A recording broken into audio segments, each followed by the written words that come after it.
Before sunrise on August 30, 3 Ukrainian Flamingo cruise missiles lifted off from the coast, streaking low over the Black Sea toward northern Crimea.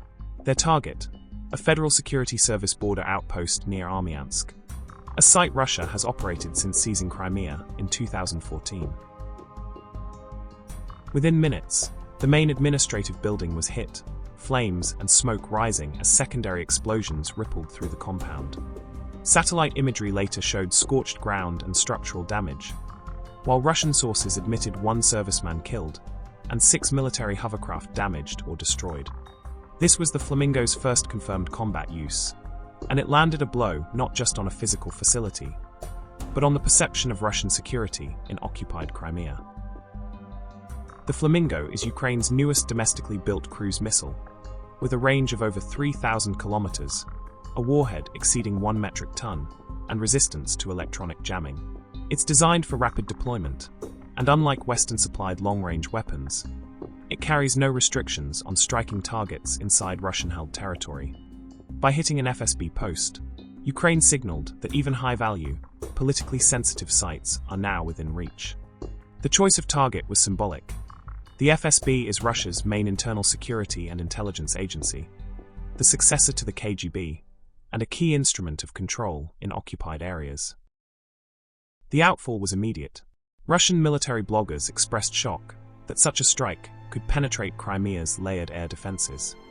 Local social media reported ambulances rushing to the scene, and footage showed black smoke visible for kilometers. For Moscow, the optics are damaging. The FSB is supposed to be untouchable. For Kyiv, the strike serves multiple purposes. It degrades Russian patrol capability in the northern Crimean sector. It tests the Flamingo in real combat conditions, and it sends a message to both domestic and international audiences that Ukraine can innovate and strike deep. Here's where I want your voice in this. If you were in Ukraine's position, would you use the Flamingo to hit more symbolic targets like this, or focus solely on military infrastructure? Drop your answer in the comments. I want to see a flood of perspectives on this one. And if you value clear, fact-driven updates without the noise, hit subscribe. NENC Media Group brings you new videos every other day. The potential consequences go beyond the immediate damage.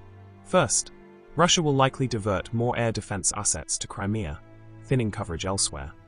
Second, the strike could prompt retaliatory attacks on Ukrainian infrastructure, possibly escalating the conflict in unpredictable ways. Third, it may embolden Ukraine to target other high-profile sites, from command centers to logistics hubs, knowing the Flamingo can deliver a heavy, precise blow. Internationally, the attack could influence debates over supplying Ukraine with more advanced long-range systems. Some allies may see it as proof that Ukraine can responsibly use such weapons. Others may worry about escalation risks. From a military standpoint, the Flamingo's debut is significant. Its range allows Ukraine to threaten almost any point in Russian-held territory, including deep rear logistics and industrial sites.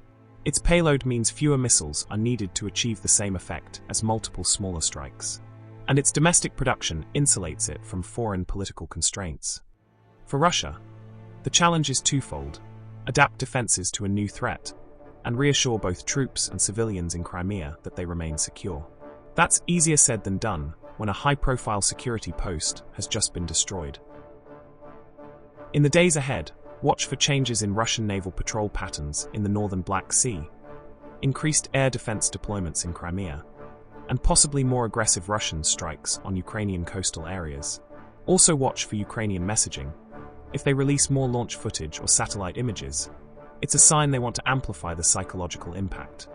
This strike may not change the front lines overnight, but it shifts the psychological map. It shows that even in one of the most heavily defended regions under Russian control, Ukraine can reach in and hit a nerve. That's the latest on the Flamingo's first combat strike, and what it could mean going forward. You found this breakdown useful? Give it a like, share it with others following the conflict, and remember, NENC Media Group brings you fresh, fact-driven updates every other day. Stay informed, and I'll see you in the next one.